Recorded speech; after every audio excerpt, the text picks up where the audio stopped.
Welcome, fellow plebs. My name is Sean, and this is Tribunus Plebis. Welcome back to the podcast, everybody. Today, I want to talk a bit about how we talk about homelessness in this country. Like literally how we discuss the subject. And no, I won't be solving homelessness here. I am definitely not an expert on the subject, and I, don't have a foolproof plan, and I wouldn't embarrass myself or insult those who have dedicated their lives to this field by trying to do so. Hell, I won't even try to really diagnose much of the cause of homelessness in this country. There will undoubtedly be a few mentions of reasons and potential ways to help mentioned, but it will stop at a very surface level. What I do want to discuss is the rhetoric that surrounds this issue and how it colors our views of the homeless problem and homeless people. And, it truly is a problem, by the way. This is by no means an attempt to downplay the severity of the issue. And I want to talk about how the failures of this discussion and the success of anti-homeless rhetoric, it skews our perceptions not just of the problem of homelessness itself, but also our views of the people who do not have homes, the people who actually suffer in the streets. I even want to talk about the very concept of house and home a little bit as we dive into this as well. I'm going to start here with some audio. One from a recent city meeting in Revere, Massachusetts, and a couple of clips from the Joe Rogan Experience, the main ones featuring everybody's least favorite ghoul, Ben Shapiro. Now here's a sound from the meeting in Revere, a city that's maybe about an hour east of where I live in Massachusetts. I will note that it does not include the woman who addressed the council. I couldn't find a video that included that portion, but she had basically gone in front of the board and complained about the senior center in town being used as a warming center for the unhoused and the poor to go into as temperatures plummeted into the teens. This senior center was open to these folks at night after business hours were over, and the warming center was closed to them again before business hours in the morning. The efforts of the warming center did not interfere in any way with the business hour activities of the center, which would have been otherwise closed at the time. What you will hear is one of the council members addressing the concerns. Here it is. Councilor Silvestri. Thank you, Mr. President. Thank you, Lauren, for coming up. And I have to say, I commend you, Mr. Mayor, and the staff, and for making this happen. And I'll tell you why. I had the privilege of working on the emergency response team during COVID. And I was one that worked with a lot of our homeless population. They're not all bad people. They want a place to stay warm. They want a place to stay alive. And that's what we're looking at. We're not looking to keep any... Ma'am? Thank you. December 22nd, Buffalo, New York, one night, 43 people dead in the snow. Texas, 2 days later, 45 people dead in the snow. Wait, I promise you, I'm giving you my word, ma'am. Just like I went into the encampments in the city and made sure, you know what? When you give them people this much and you show them you a little respect, do you know what they do? They clean, they help, they want a place to be warm, and that's it. They don't want to bother anyone. They don't want to ruin anything. Ma'am, we're not closing the senior center for this to happen. Once the senior center closes, they come in. Before it even opens, they're gone. Forget about the seniors. People want us to vote for you. Why? Why are we forgetting about you? Counselor. No, Mr. President. I can't, because you want to know what? We're talking about people's lives here. And you know what? If I have to lose some votes to save some lives, then I will do so. Because you want to know what? People are going to die in the street. And if you're going to look at them in the face and say you're okay with that, then be so. But you know what? I'm not. I'm not okay with burying people because it's 15 degrees out. Thank you.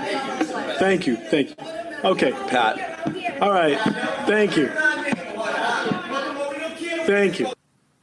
Really what you heard there, and you could hear the original loser idiot in the background a few times, is somebody arguing in front of their entire town that the poor and unhoused should be left in the streets or their unheated homes to die. That's it. That's just the reality of what we heard. We heard a city councilman have to argue against letting people die with one of his constituents, and not everybody in that room agreed with him. The very thought of human beings being able to enter a public building in 15-degree weather so that they would not die was so far beyond the level of what she could accept that this absolutely atrocious monster of a purebred ghoul actually went to a town meeting to demand that they be left outside to die. That's how little this so-called person thinks of poor people. The very thought of them being allowed to sit inside of an unused building, which was heated to 65 degrees, was so beyond the pale that she petitioned the city to not allow it. She demanded that these folks be left to risk death rather than to save their lives by doing literally nothing more than unlocking a goddamn door and saying, "Hey, come inside for a few hours, fellow human beings. We don't want you to suffer and possibly die due to lack of shelter or funds for heat." It's disgusting. Absolutely, unrelentingly disgusting. And you know what's even worse than all of this? She's not alone. I'd really love for everybody to really think about that for a moment before we move on. How does that make everybody feel? And hello there, everybody. As most of you probably know, this podcast takes a lot of time and effort to put together and, to get out there for you good folks to listen to. And you, our listeners, can help us by liking and subscribing on YouTube. So please take a second to click those little buttons. It helps a ton. And if you are feeling just a little bit more generous and you enjoy what we do here at Tribunus Plebis Media, you can help us earn just a little bit of money for the large amount of labor that we put into this thing by signing up on our Buy Me a Coffee page, where you can make a one-time donation or sign up for a recurring monthly subscription. We do all of this for free, and we will never run ads in our works. But any contributions really do help keep the show going and improving. The page address is buymeacoffee.com/Tribunus Plebis. And of course, all links will be in the show notes and descriptions wherever you are listening or watching. Thank you. And now, back to the episode. What we see here is dehumanization, the literal removing of humanity from the poor, unhoused, and transient. Not in a metaphorical sense, but in a very literal sense. We once again enter into the realm that I feel like I've just beaten to death here over this podcast, and that's the realm of othering. The labeling of some other group or caste as filthy, diseased, unworthy. We see it with racial and religious minorities. We see it with immigrants, foreigners, and, those of other cultures. And here we see it with the unhoused and the poor. Their dirty and worn flesh and clothes are both aesthetically offensive to people like this woman, so offensive that they shouldn't even be allowed to stay warm in an unused building. Poor people, both conceptually and visually, violate this woman's sense of normalcy, beauty, and her sense of what is right in the world. So much so that she simply does not care if they perish. In fact, I dare say that she probably openly roots for it, if we are being honest. What other understanding could we come to with this situation? Okay, so now let's move on to what was discussed on the Joe Rogan Experience. First, a clip from an episode with Tom Segura, and then a couple with Ben Shapiro. And I'm not going to rag on Rogan himself here, as much as it pains me not to, or at least not too much. This first clip is from the Tom Segura episode. And yeah, it's a little tasteless, but I just want you to focus on what was said and the tone of it. I don't know where it went. They have porta potties in the underpasses now. They do? Yep. Holy shit. I went to LA for a couple of days last week so we take the off ramp and then we're on the underpass and there's porta potties, not one either, like 4, like a deck of porta potties. And then someone has a car parked there on the sidewalk, like partly on the sidewalk. So they're like half blocking a lane.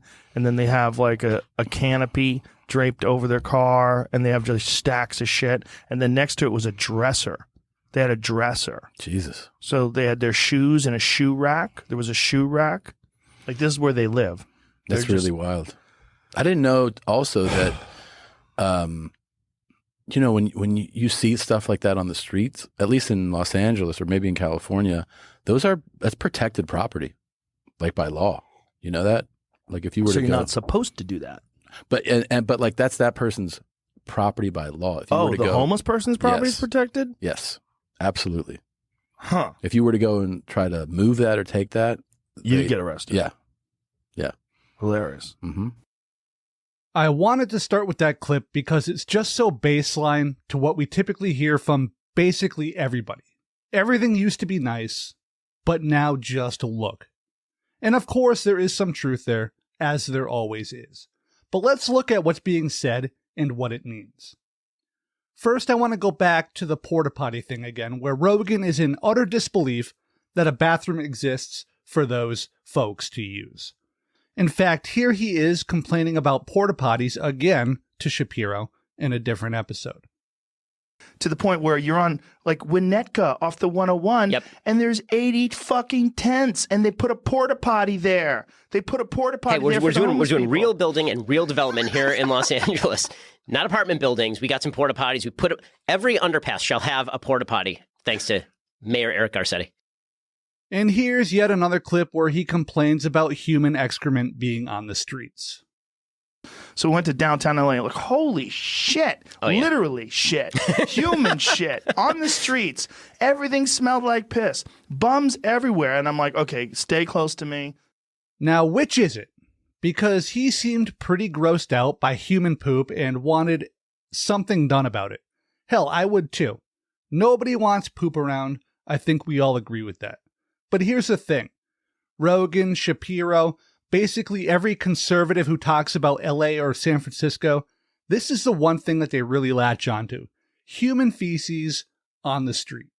Sorry for saying that so much, by the way. It's problem number one for them because it's very visceral. Nobody wants to step in that or see it or deal with it in any way. As humans, we have like a natural built-in aversion to it. I get it. I think we all get it. And this generates an emotional response from listeners. Ew, gross, gotta fix it, nasty, all that. So those people want something done about it. They want clean streets, as I think we probably all do. And you know what? This problem, it's actually bigger than just the unhoused, by the way. Have you ever walked around New York City and had to pee? It's ridiculous. Public toilets basically don't exist, and if you want to use one at a restaurant or a store or something, you need to make a purchase to do so. It's preposterous. But anyway, cities decided that, this is an issue. So they did something to help, if not totally solve this at, its core level. They put some porta potties around. People had no bathrooms, so they were provided with some. And now porta potties are the problem, apparently.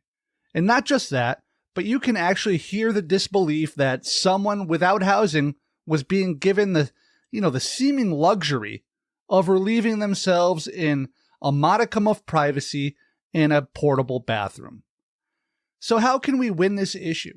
If people are defecating on the sidewalk, cities are failing and everyone should move to Austin. If cities provide toilets, then cities are again failing and everybody should move to Austin and drive up property costs and create a homeless problem in Austin, apparently, because that's what's happening. So they complain about a problem, and likely blow it out of proportion along the way.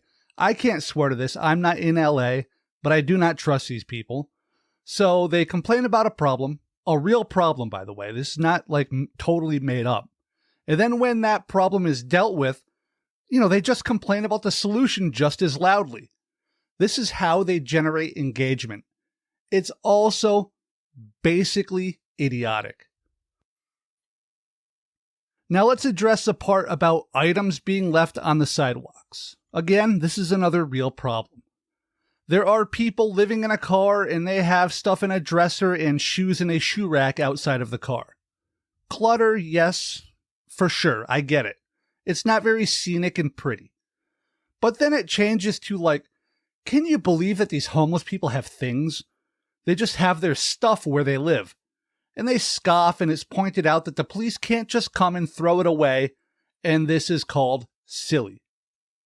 This, my friends, is where it all begins, where the rhetoric to dehumanize gains traction.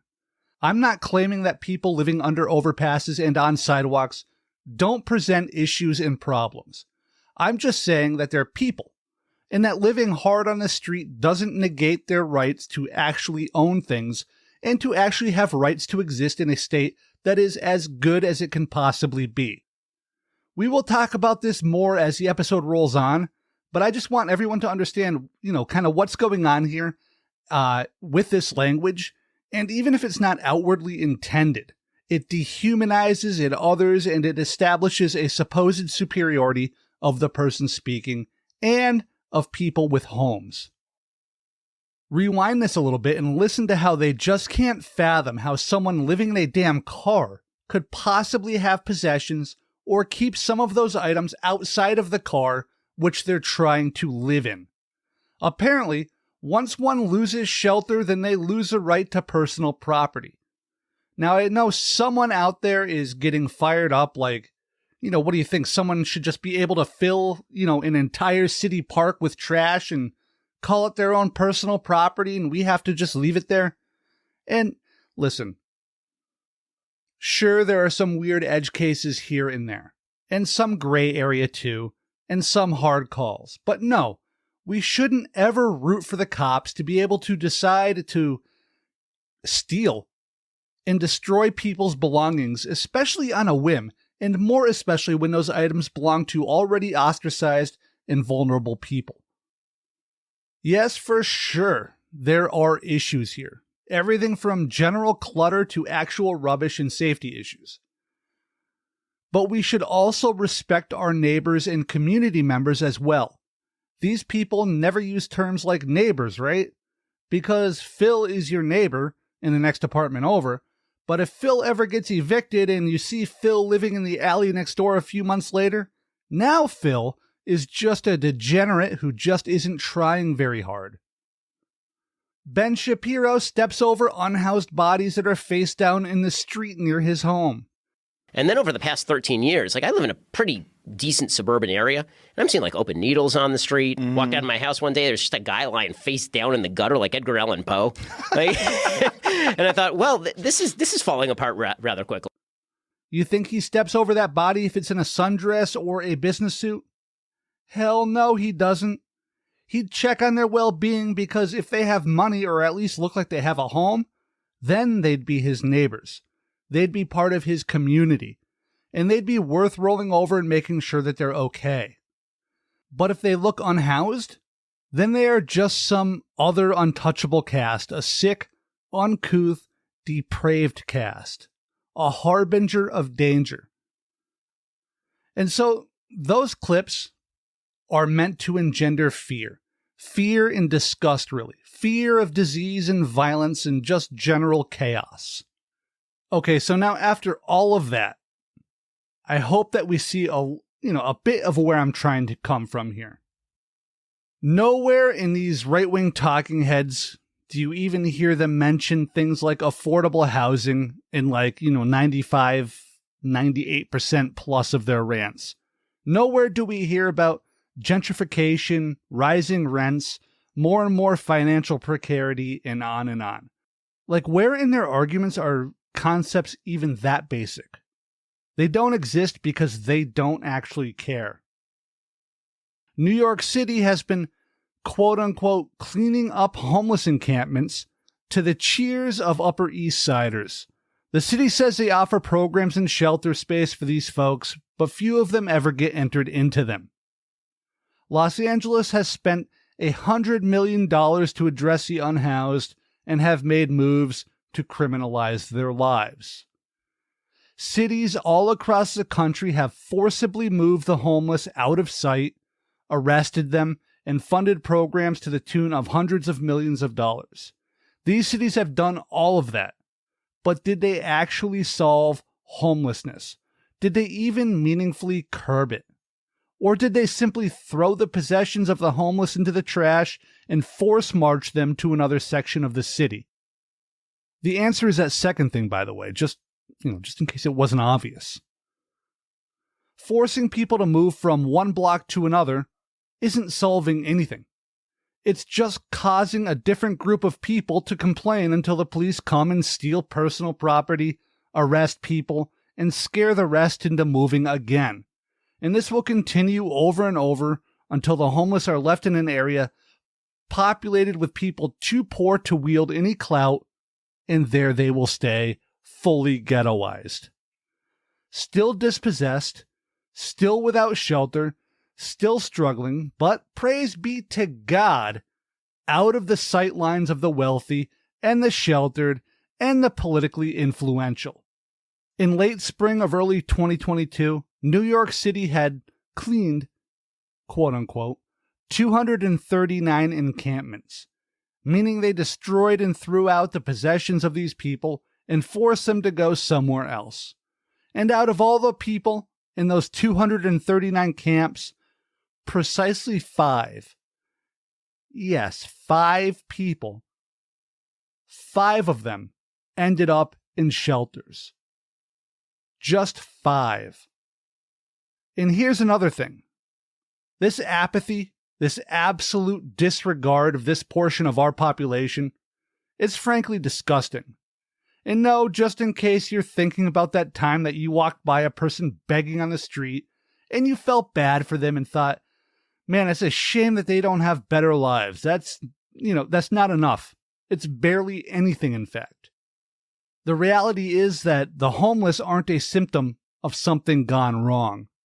They are a feature of a system. Back in 1978, an activist named Mitch Snyder spent time living on the streets in the dead of winter and talking to the people he met out there. He said this to the Washington Post, quote, "These people out here are hungry, sick, broke, degraded, intimidated, the most miserable segment of society. Yet they are ignored. Our social and economic systems drive people apart instead of bringing them together. That is why I feel the need for radical change." End quote.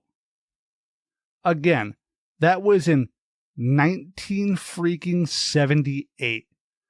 Nothing has changed except the numbers have gone up dramatically. No real attempts to fix anything at a systemic level. We still look at tent cities under freeway overpasses as collections of individual failures. Not failures of the system, but failures of the actual individuals. The reality is that despite the rhetoric about the housing crisis, this isn't a crisis. It's endemic to the system. Housing insecurity is the norm for so many people and so many families in this country that we don't even bat an eye. It has just become the standard operating procedure for everybody. And I say it's not a crisis unless I guess you want to, just say that the entire system failing so many is a crisis in and of itself, which I suppose is fair. But the word crisis, other than perhaps denoting something immediate and bad, is somehow not nearly alarming enough to convey the real scope of the problem. And rather than deal with that, we still look at those folks in the streets, in tents, in their cars, as people who made the wrong choices, that they're too stupid or too criminal or too worthless to have ever, quote unquote, made it. Or we believe that they refuse to make any choices at all. We say just get a job, clean up, get a job. Well, my Perversion of thought digital. is, if he's that innovative, why doesn't he just figure out a way to apply it to an actual life? Like, get the fuck off the street, and you might be able to actually do something. Right. Like, if you're the type of guy who figures out how to tap into That's the what I electrical thought. wires. I was like, that's kind of like, he knows more about engineering than I do. I saw a video of a guy welding. Somebody put it online. There was a guy welding inside of his tent. Someone should tell him there's like 1 million open welding jobs in the United States right now. Maybe There are a lot of open welding jobs right now. You know, you're dealing with people. They have a However, this is one of the overarching themes of what, we hear the media talk about when they address the unhoused. They mostly push forward only ideas which are meant not necessarily to help the people in crisis, but rather to force the suffering people to go back to work, to begin producing, to earning their keep, as they put it.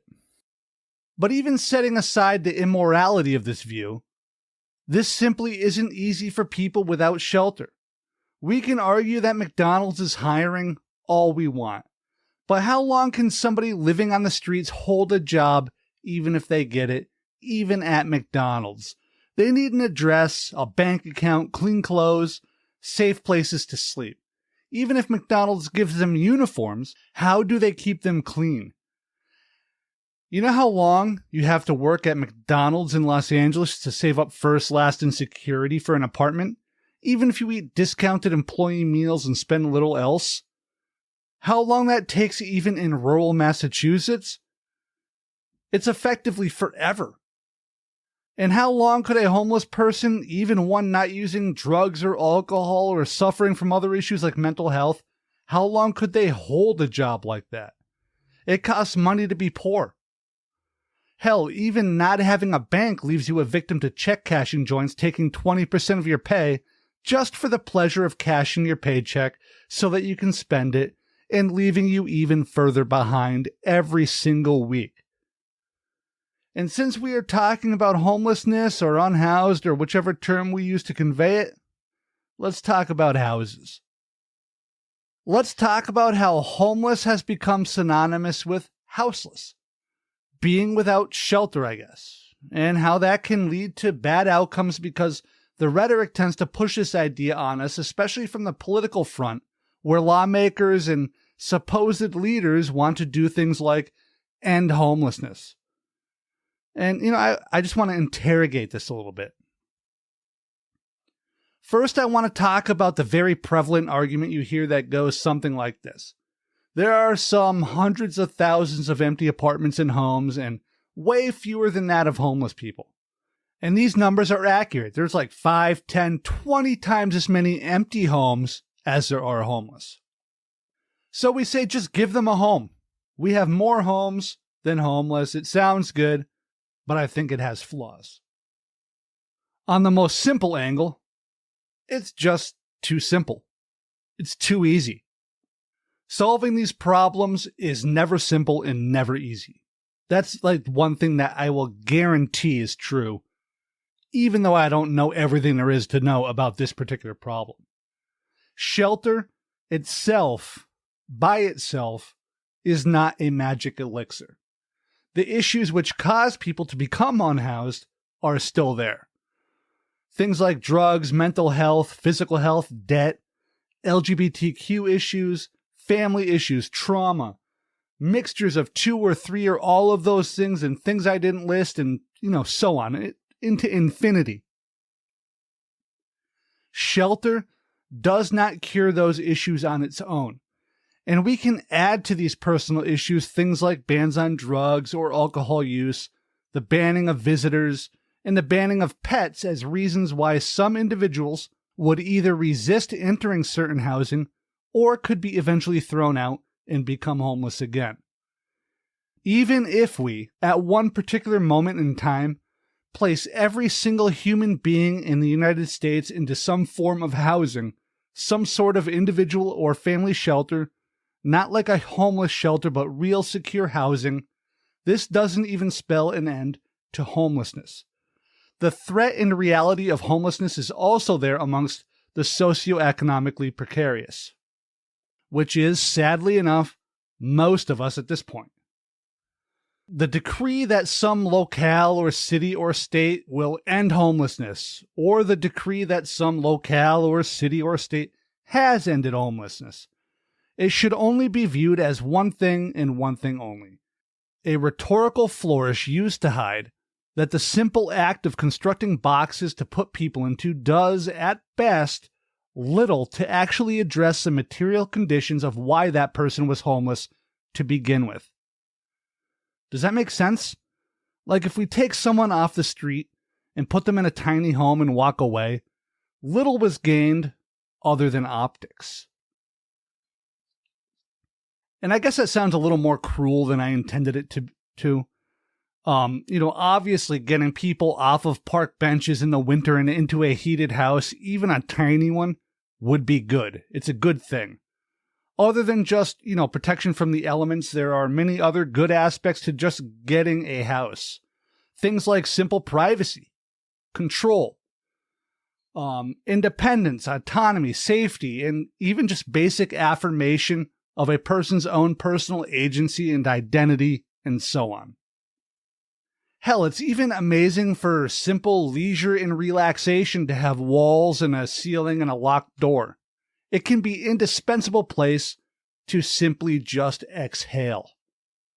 In short, I'm not saying to not help people find shelter. I want to be clear on that. I want to be clear here. Like I said before, if there are empty homes, by all means, please help people get into them. Seriously, it's a great thing to do. It's a huge achievement. What I am trying to say is that we can't allow the powers that be to convince us that simply nailing up some plywood on a 2x4 frame and calling it a house and dragging a destitute person into it is the end. There needs to be more. More programs, more help, more safety nets to prevent the situation in the first place, etc., and so on.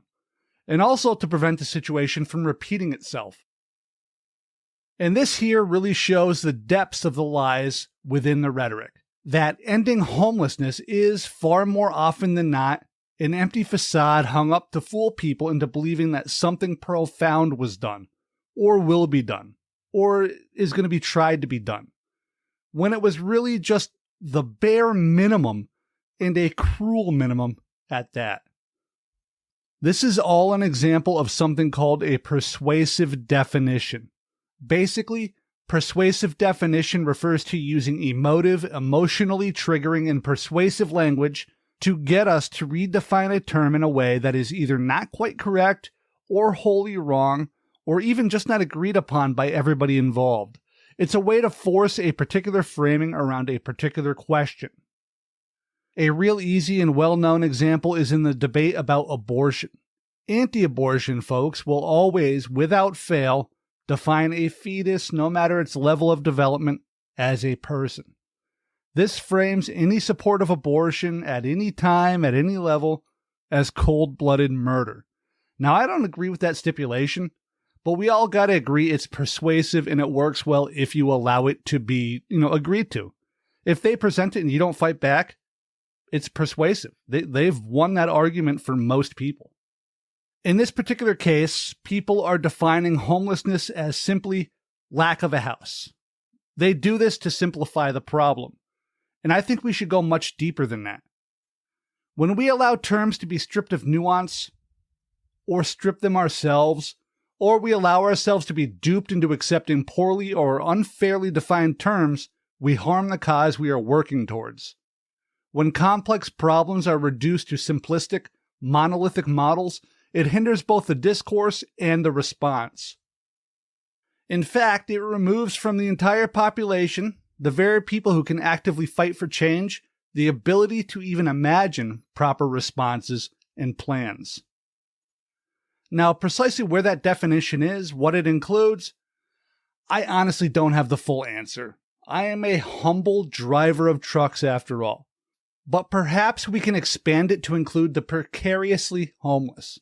Like, couch surfers are not usually defined as homeless, even as they slide from home to home looking for shelter. Sometimes even those who have a car to sleep in can be left off the count. In other situations, people might be living 10 or 12 to an apartment and barely making it in, somewhere like San Francisco. What about people living literally paycheck to paycheck, always barely a step ahead of eviction? Hell, I've seen someone go from living in a very nice cul-de-sac neighborhood to sleeping in their car in disturbingly quick fashion.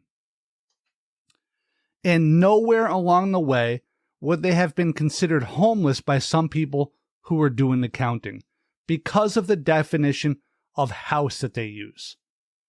Another danger this presents is that by framing an issue as broad as homelessness as a monolithic threat, it allows the citizens to accept that it is a natural condition from which they are wholly separate, because those people over there, they just made bad decisions because the problem is one thing and one thing only: lacking a house at this very moment.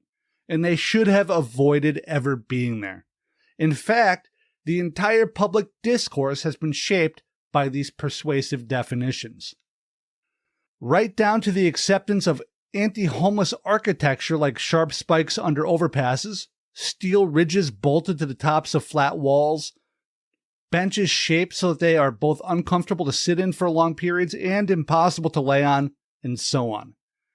You can be homeless, just not near the library, or under the overpass, or, well, honestly, anywhere really. Because that monolith got you, and we just don't care. That singular problem got you, and all you have to do to get back is get in a house to fix it, to become like us, the housed. This isn't our problem. We don't want to see you on our streets until you have a house that you can go back to like a normal, everyday citizen like us, not back on the streets like you, a non-citizen.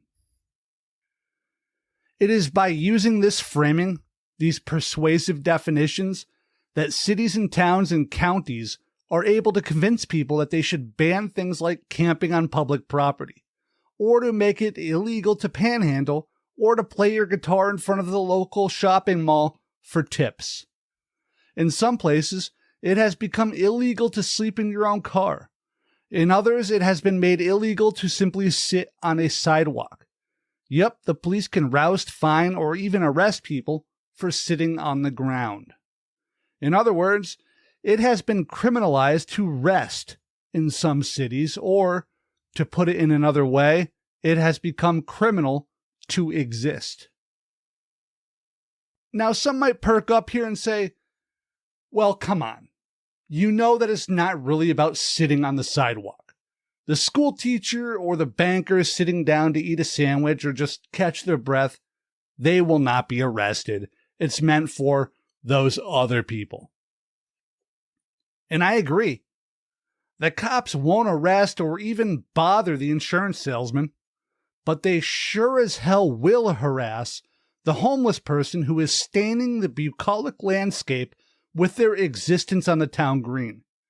They won't bother the banker, but the banker will be bothered by the poor person with the dirty clothes, so the cops will, as is written in their charter, serve the capital and remove the societal blight with much, much prejudice.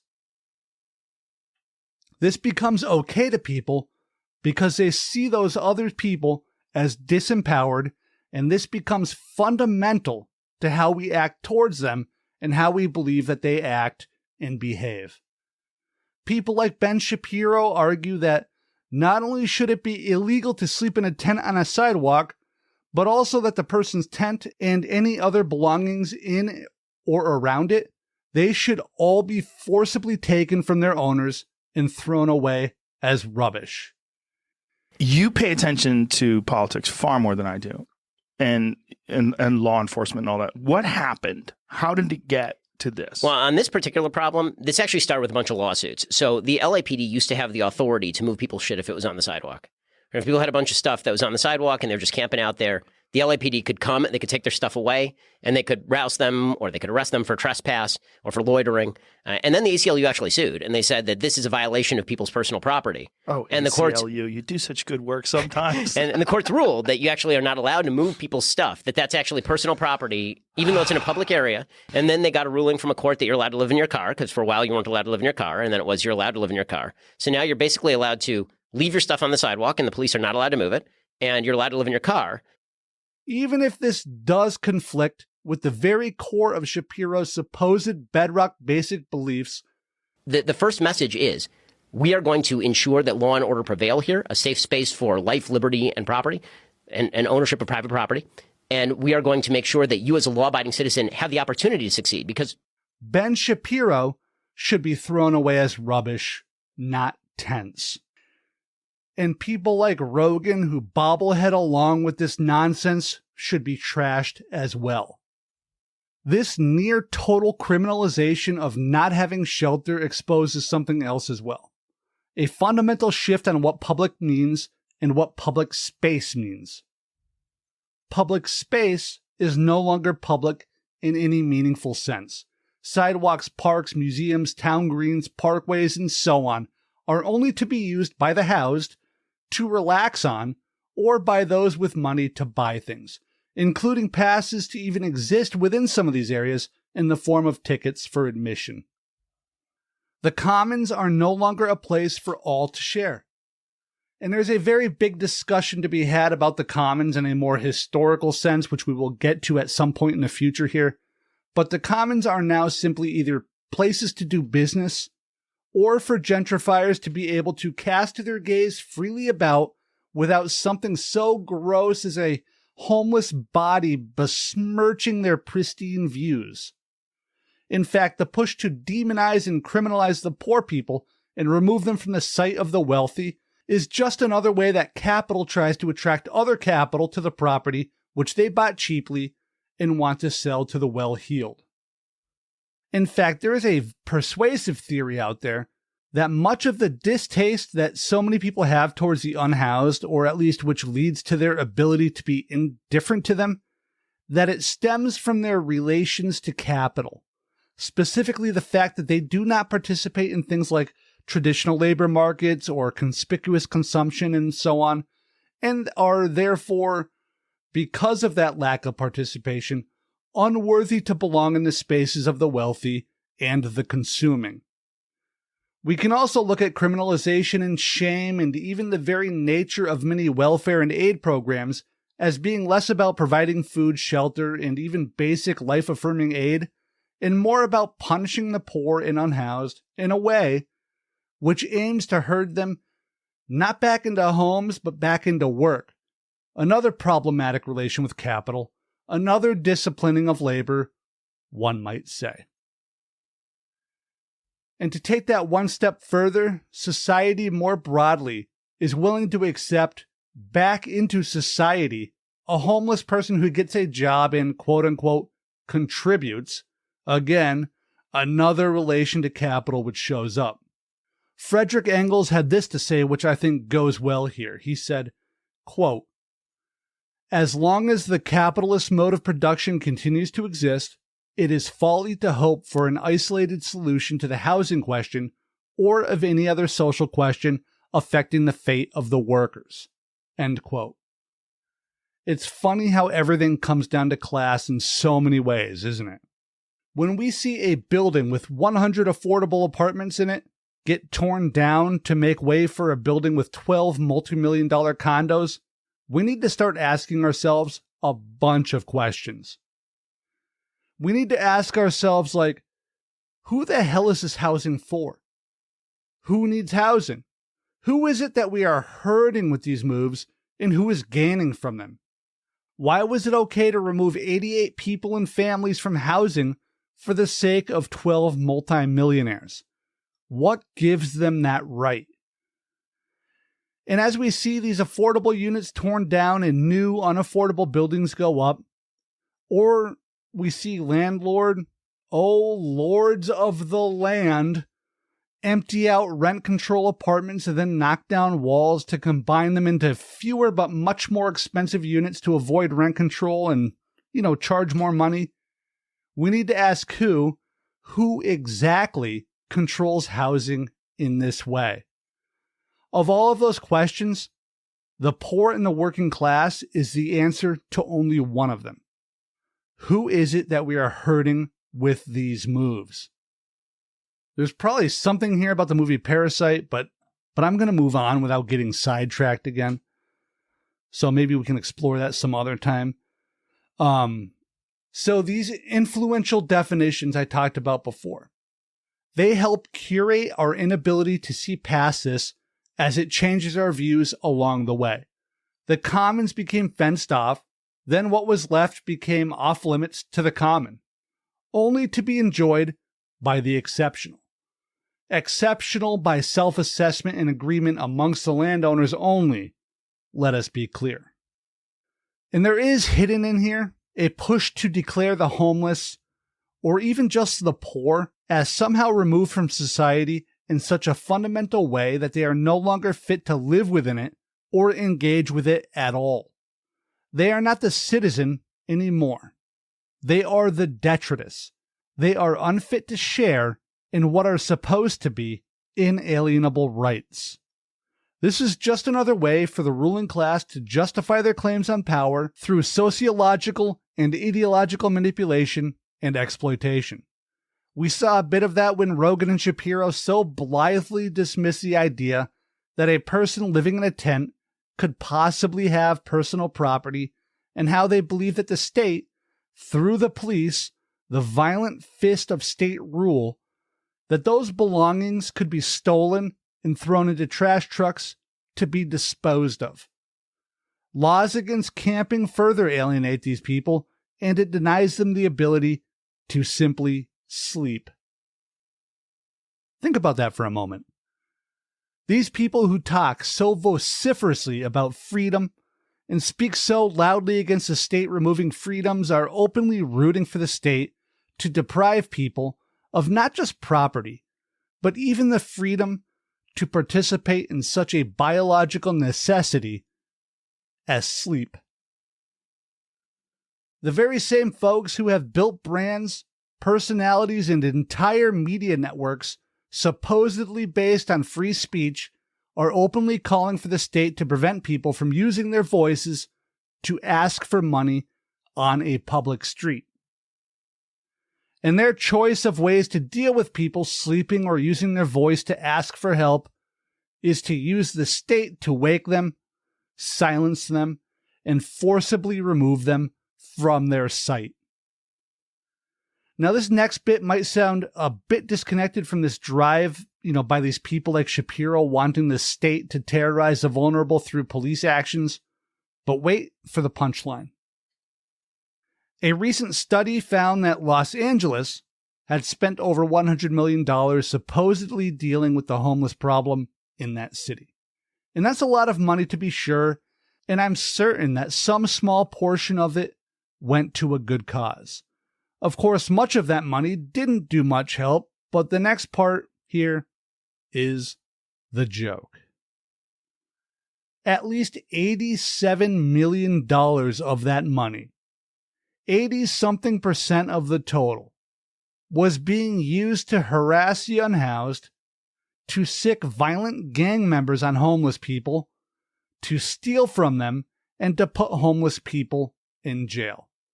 Another way of saying all of that is that $87 million, that at least $87 million, was being used to fund the Los Angeles Police Department, not to help the homeless. This here is the freedom perverts, not at their worst, but at their absolute average. This isn't out of character. It's their entire identity. Assisting the unfortunate is not part of their cause. Cruelty is their cause. Cruelty is the point. And there is, yet another extremely devious and just as subtle reason for the constant rhetoric and criminalization that renders the homeless unwelcome in otherwise public spaces. That is that by doing this, the powerful prevent people from gathering together who might have actual grievances. If the only people allowed to exist within parks and on street corners and in front of libraries and town halls without being arrested or harassed or having their possessions stolen by filthy police are the renters and homeowners, then those are the only voices we will ever hear in public. In this way, these sorts of attacks are actually attacks on the very concept of democracy and free assembly and freedom of speech, and the laws and the disgust that the rhetoric it creates helps draw the public zeitgeist towards the idea that landowners should have votes in this country rather than its citizens more broadly. Because in the views of these monsters, the homeless just aren't quite good enough to be treated as fully human and capable of being included in all men are created equal, or of being fully vested in our so-called inalienable rights, including the right to have a say over society. Because to live without shelter is, to them at least, to not actually be part of society in such a way that you can actually have any say in how this country exists. This view has already been expressed on conservative shows, by the way. It robs us of our ability to organize at a very fundamental level. Anti-homeless legislation criminalizes the mere existence of folks who live outside of consistent housing, and then it destroys the ability of the homeless or their advocates to fight back by undermining their voices, because we start to see the homeless as disempowered, and this becomes fundamental to how we act towards them and how we believe that they act and behave. This messaging almost literally clouds how we view these other human beings who are just trying to survive. The news, the media, also pushes narratives of personal battles and personal decisions which require individualistic solutions. After all, the corporate media is definitely not here to challenge any systems on any level. This sort of individual choice narrative, combined with the framing of homelessness as a monolithic problem, it actually further harms the vulnerable because it makes it ever easier to shun them. The belief that the bum on the corner begging for change is there because he just didn't want to make a better decision makes it much easier to allow them to be exiled from your sight. After all they need to do is make a different choice and get a job and come back, right? Well, my Perversion of thought digital. is, if he's that innovative, why doesn't he just figure out a way to apply it to an actual life? Like, get the fuck off the street and you might be able to actually do something. The media is, to put it succinctly, complicit. Whenever they do actually feign at focusing on the issue, it is almost always slanted towards the message that more than one homeless person is a danger. The homeless are portrayed as filthy, criminal, diseased, addicted, amoral, and chaotic. And this all reveals a very sad, but very consistent fact. Very rarely are larger society-wide issues truly discussed or addressed by the media. All of that mediated with a healthy dose of pity and there but for God go I. Two things which, as we've previously stated, do not help. Pity is not respect, and shallow talk and pearl clutching is not compassion, and none of that is help or advocacy. And here, I guess, is a good place to wrap this up. You cannot truly help those that you do not respect. Pity is not respect. Victimization is not respect. Criminalizing mere existence is not even remotely close to respect. And without respect, we cannot move forward. And if we continue to do nothing, then these bodies which we step over, they will be our legacy. And hello there, everybody. As most of you probably know, this podcast takes a lot of time and effort to put together and, to get out there for you good folks to listen to. And you, our listeners, can help us by liking and subscribing on YouTube. So please take a second to click those little buttons. It helps a ton. And if you are feeling just a little bit more generous and you enjoy what we do here at Tribunus Plebis Media, you can help us earn just a little bit of money for the large amount of labor that we put into this thing by signing up on our Buy Me a Coffee page, where you can make a one-time donation or sign up for a recurring monthly subscription. We do all of this for free, and we will never run ads in our works. But any contributions really do help keep the show going and improving. The page address is buymeacoffee.com/Tribunus Plebis. And of course, all links will be in the show notes and descriptions wherever you are listening or watching. Thank you.